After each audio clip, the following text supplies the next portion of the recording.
Watch your parents came in the cul-de-sac. Leaned back in a leather-clad seat. Pockets boots in your Prada bag. Suburban summer 17 was a roller coaster ride. A manic pixie dream girl right beside me. Hey guys! Welcome to another travel vlog. And for today's video, dito tayo sa Maniwaya Island. Maniwaya Island, located siya sa Marinduque. Alam niyo ba guys, ang Marinduque ay tinawag siyang Heart of the Philippines. Kung makikita nyo kasi sa maps, ang itsura ng Marinduque is para siyang pa-heart. Bukod doon, ang Marinduque is nasa center siya ng Philippines. So kaya siya tinawag na Heart of the Philippines. Pakita ko sa inyo yung journey namin kung paano kami nakarating dito. Insert ako ng mga video clips. Nakamotor lang kami guys. And then ang ginawa namin from Laguna, inotor namin hanggang Lucena Port. And then from Lucena Port, sumakay kami ng Roro. Then ayun, Lucena Port to Banalacan Port. From Banalacan Port, inotor namin hanggang Buyabod Port. Ang Buyabod Port is located siya sa Santa Cruz, Marinduque. And then ayun, from that port, iniwan namin yung aming motor. And then nagbangka kami papunta dito sa Maniwaya Island. Sobrang happy namin kasi nakarating kami dito. So another experience and bucket list ulit namin na unlock to. Before we move on to the video, please don't forget to like, subscribe, and click the bell button beside it for more videos. Samahan nyo kaming libutin itong Maniwaya Island. And oo nga pala guys, share ko lang, baka pala mag-Marinduque kami, pero it depends kung trip namin pagpabalik na. Samahan nyo kami sa trip na to, sa experience na to, sa travel na to. Please just keep on watching. Hi guys! So, nag-stop over lang kami dito sa McDonald's sa may San Pablo. Ayan si Yani, si Pot. And then mamaya tutuloy natin yung rides natin. Punta sa port. So, let's go!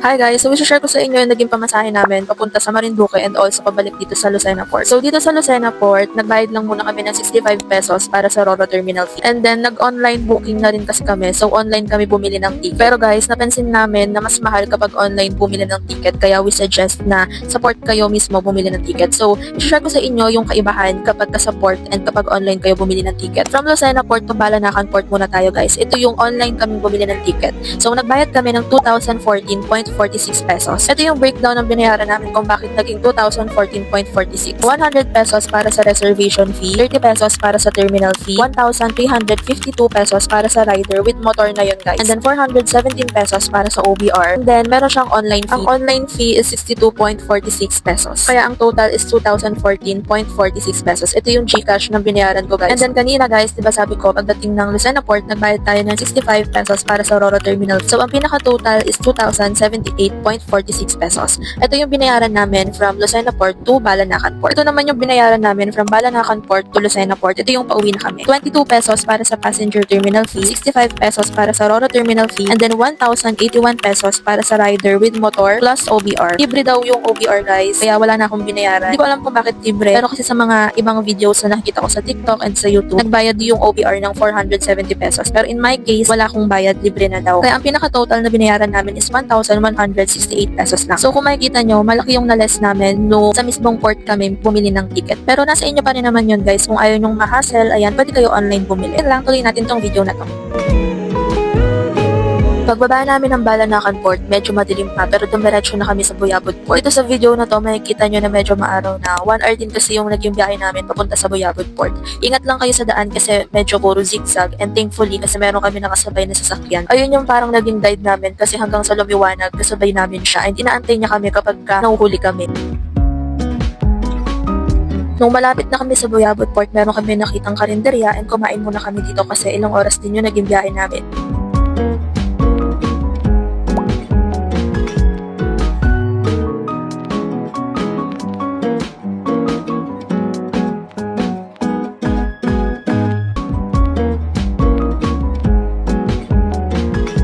So, ito na yung Buyabod Port, guys. And dito namin iiwan yung aming motor. May bayad yung pag-iwan ng motor, 60 pesos per night. And 2 nights kami, so nagbayad kami ng 120 pesos. Pinadala sa amin yung helmet namin kasi baka daw may kumuha dito. Ito yung naging expenses namin dito sa Buyabod Port. 120 pesos for parking fee, 44 pesos for passenger terminal fee, and then 1,500 dito sa bangka from Buyabod Port hanggang Maniwaya Island. Meron silang mga options para makarating ng Maniwaya Island. Number 1 is mag-aantay ka ng commuters nila, which is may mga makasabay kang ibang passengers. 150 pesos yung bayad doon. Second option is 1,500. Dito wala kang ibang kasamang passenger. In our case, pinili namin yung 1,500 kasi maaga kami nakarating sa Buyabod Port. Hindi na namin maantay yung 11 AM. May third option pa sila which is mas malaki yung bayad. Pero sa bayad na yon kasama na yung bangka papunta sa Maniwaya Island and then pabalik sa Buyabod Port plus kasama yung kanilang island hopping. Depende yan sa price ng mga bangkero. So mag-ask na lang kayo sa pinaka Buyabod Port.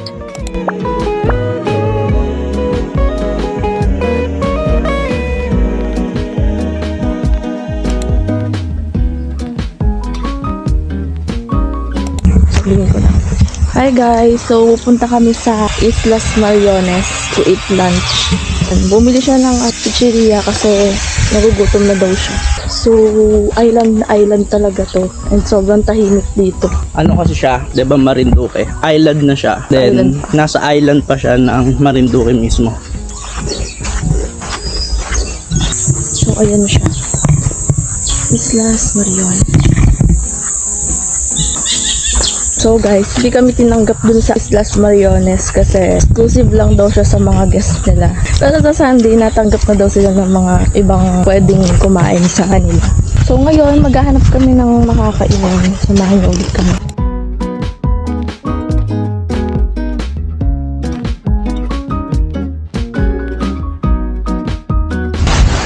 Dito kami sa Three Brothers para bumili ng halo-halo.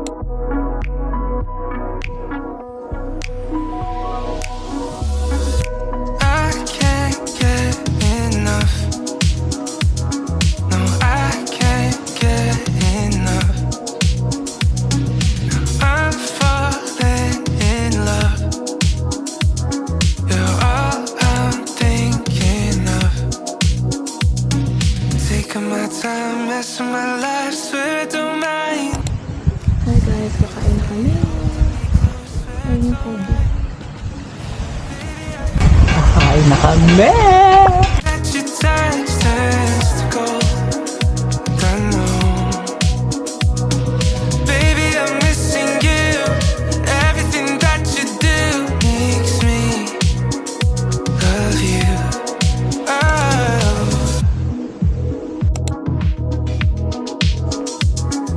Tell me everything. You know I'm listening. Hours pass us by. Today, yung day 2 namin dito sa Maniwaya Island and ayan, kakagising ko lang. So ngayon magbe-breakfast lang kami and then bala kasi namin mag-lunch tour. Samahan nyo kami ngayong araw na to. Ito ko sa inyo yung view guys. Ayan. Ito yung pinaka-beach. Ayan. Beach. Yung dagat. Kitang-kita. Ito naman yung may mga puno. Ayan. It comes and goes in the blink of an eye. Soon as I swear. Hi guys! So magla-land tour kami ngayon. Tinatawagan lang yung contact dun sa habal-habal. And then mamaya ayun, 4 yung pupuntahan natin. So ayun, mag-picture lang. You've been left behind. All the colors come back so bright. Wish I could keep you in black and white. Sort of like a picture in a drawer. I don't wanna look at anymore, but it's too hard to ignore that I'll never not feel like yours. Holding on to someone new's the only time I feel like Makuha lang.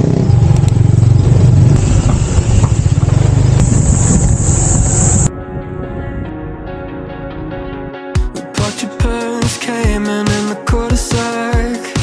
Leaned back in a leather-clad seat. Pockets boots in your Century tree po. Century tree. Minsan money tree daw. Kung may bunga yan ng pera. Yun. Pwede Money money tree. tree. beside me.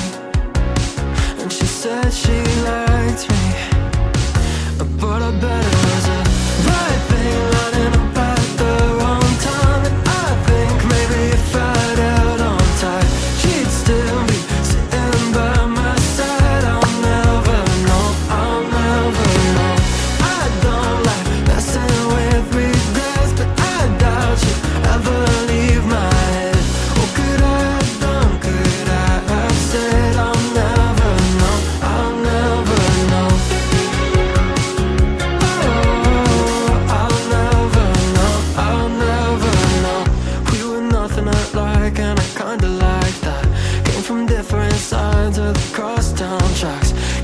she sometimes opposites attract, but it never lasts. So maybe it was just the right thing running about at the wrong time. And I think maybe if I'd held on tight, she'd still be sitting by my side. I'll never know, I'll never. Guys, andito kami sa rock formation. So, kung makikita nyo kanina, yung pinuntahan namin na Century Tree, ayun. Ayan, kitang-kita rin siya dito. Wait lang, pakita ko sa inyo. Ayan. Kaya namin, yun nandun. Ayun na yun. Hindi ko pala. So, ayan. I'll never know, I'll never know. I'll never know, I'll never know. You made a country club pool feel like Malibu Beach. Guys, so hindi na kami nakapunta dun sa butterfly farm kasi sabi nila wala naman daw butterfly ngayon. So ngayon nandito na uli kami sa aming room, yan magpapahinga lang, and then later kakain kami ng lunch sa labas. So ayun lang, pahinga lang kami. But your parents came in the cul-de-sac, leaned back in a leather clad seat, pockets boots in your Prada bag. Suburban summer 17 was a roller coaster ride, a manic pixie dream girl right beside me, and she said she liked me.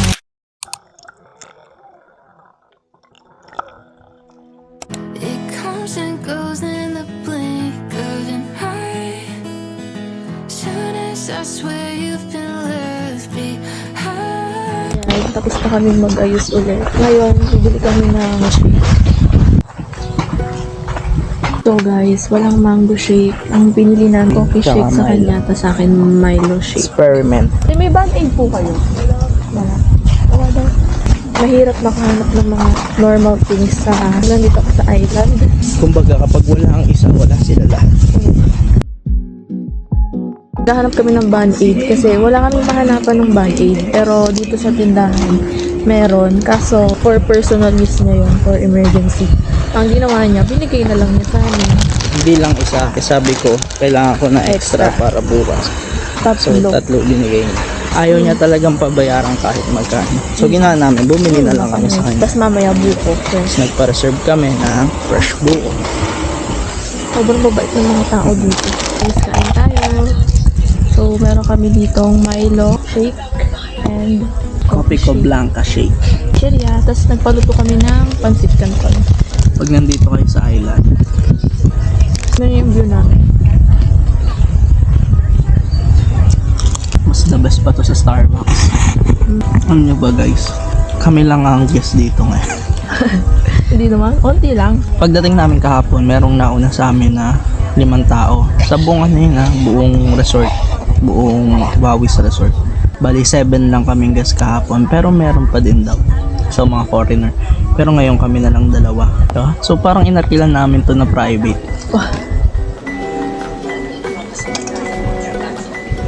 Dito sa island na to, hindi uso dito yung restaurant, ganun. Kumbaga dito, Simpleng buhay. simpleng buhay. Tsaka tulungan sila. Kaya gusto mong kumain ng ganito, tindahan sila. Re-recommend ka nila sa kabilang tindahan kapag wala sila.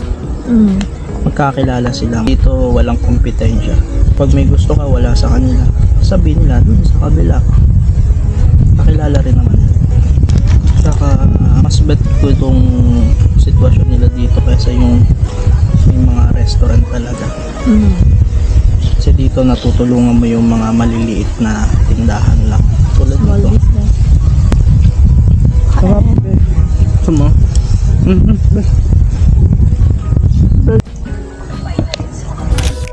I can't get enough. No, I can't get enough. I'm falling in love. They're all I'm thinking of. Taking my time, messing my life, swear I don't mind.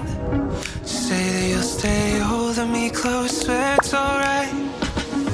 Baby, I feel the rush. Everything that you touch turns to gold. I know. Baby, I'm missing you. Everything that you do makes me love you.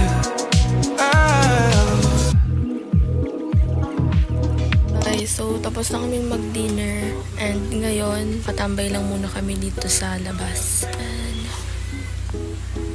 pakita ko sa inyo kung nasaan kami. Dito mismo sa tapat ng Maniwaya.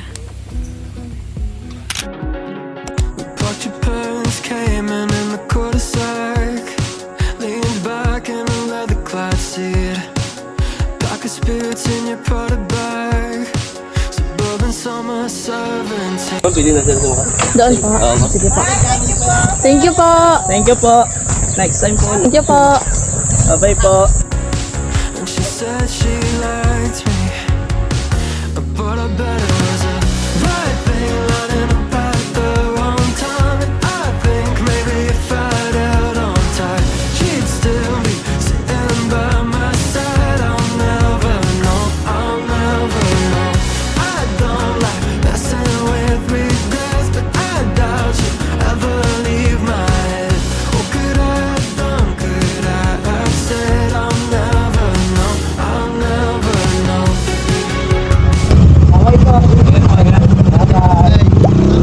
I'll never know. We were nothing alike, and I kinda like that.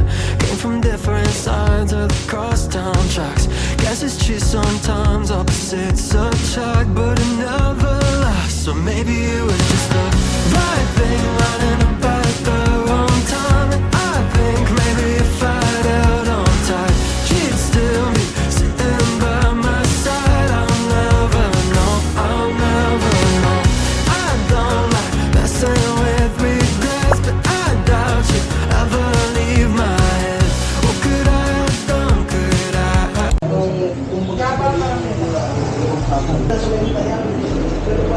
White chocolate.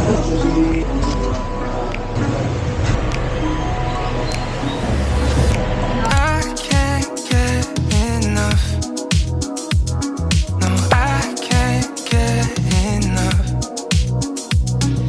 I'm falling in love.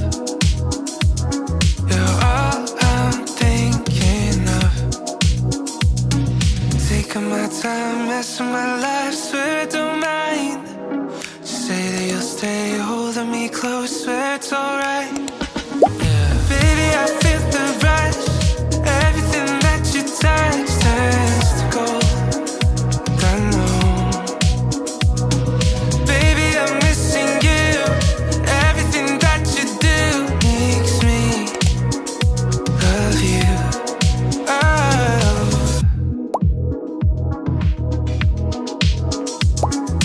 Tell me everything.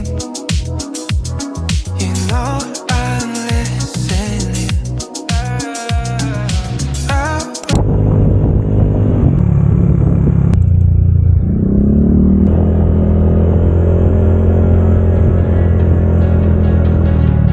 But your parents came in the cul-de-sac, leaned back in a leather-clad seat, pockets boots in your Prada bag, suburban summer 17 was a roller coaster ride, a manic pixie dream girl right beside me. And she said she liked me, but I bet it was a right thing lining up at the wrong time. And I think maybe if I'd held on tight, she'd still be sitting by my side. I'll never know, I'll never know. I don't like messing with regrets, but I doubt she'd ever leave my head. What could I have done, could I have said? I'll never know, I'll never know. I'll never know, I'll never know. We were nothing alike, and I kinda like that. Came from different sides of the crosstown tracks. Guess it's true sometimes opposites attract, but it never lasts. So maybe it was just the right thing